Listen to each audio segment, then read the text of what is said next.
Осуществить, пожалуйста, СВМ-6 его. Inspired by the changing political climate in the USSR and excited by the discovery of a burgeoning underground music scene, Brian Eno's company, Opal, organised the first Anglo-Soviet satellite link earlier this year in conjunction with Gostel Radio, USSR state TV. An attempt to bridge the cultural and political gaps using music and technology is nothing new in the late 80s, with such events as Live Aid and Mandela Day. But this time there was no charity, or indeed a cause to highlight, just a desire to make contact on a purely artistic level.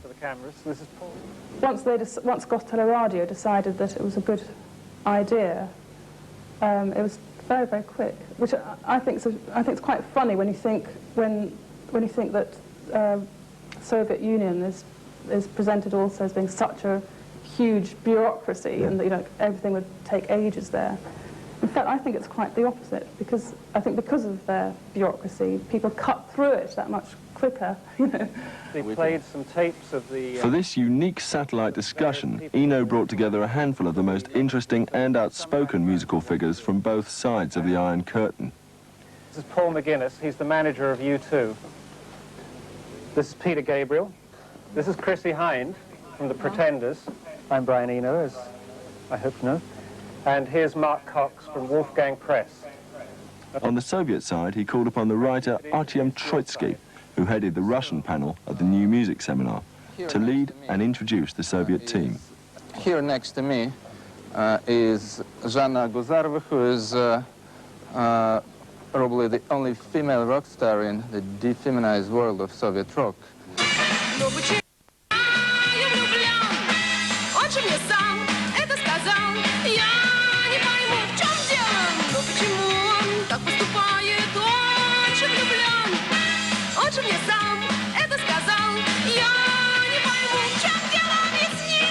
And next to her is Antona Dasinsky, who is, well, he's a professional mime.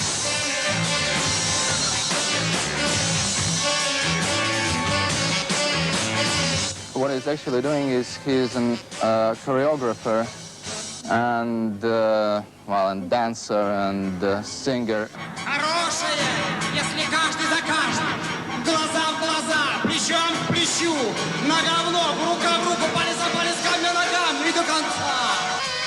Then Sasha Lipnitsky, and he's the bass player with Zvuki Mu. He is also the manager of this band, who are one of the finest and the most unusual bands around.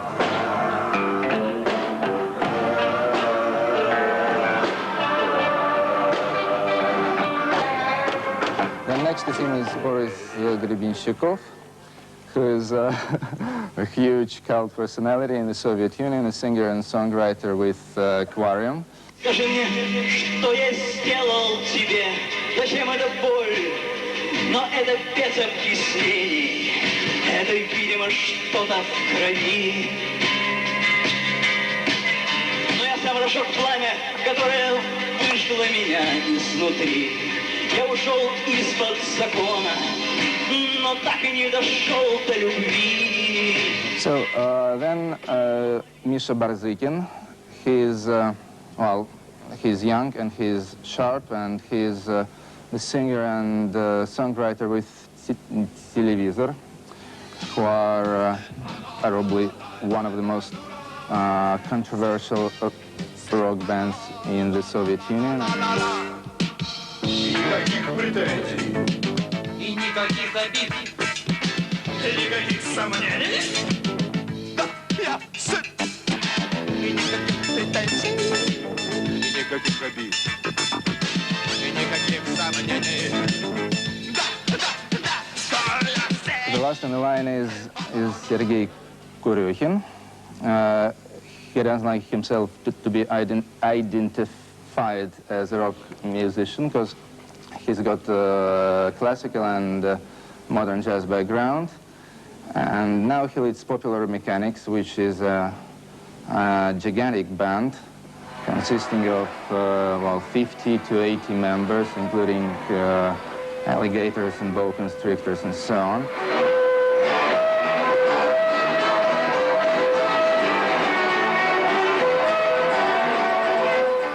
feel quite envious of the people sitting there in Russia because they don't have those commercial things over their heads.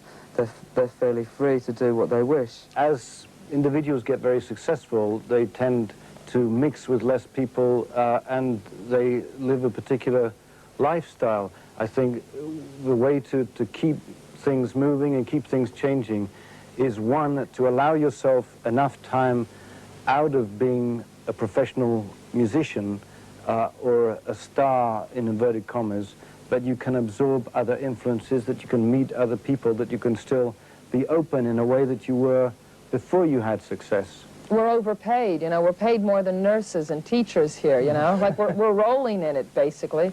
And I think that wasn't really the point in getting in a band, or I think what you're talking about, comparing your scene to our, what was going on over here in the 60s.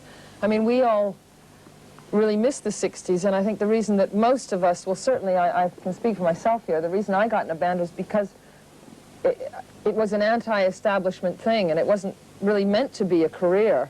The way things have gone in the West are, I think your situation is very enviable from a creative point of view. I think it's very important for us to state that from what I know of Peter's career and Chrissy's career and Brian's career and U2's career, as success arrived, the pressure to repeat yourself artistically under some sort of direction by a capitalist record company simply didn't exist. We were all able, or our artists, my artists, were always able to make the records they wished to make, no matter how successful they were. Apart from a healthy exchange of information and opinion from both sides, the Soviet musician Sergei Kuryokin expressed a concern about this sudden re-emergence of interest in Soviet music from the West, a concern that was echoed by Troitsky at the New Music Seminar in New York.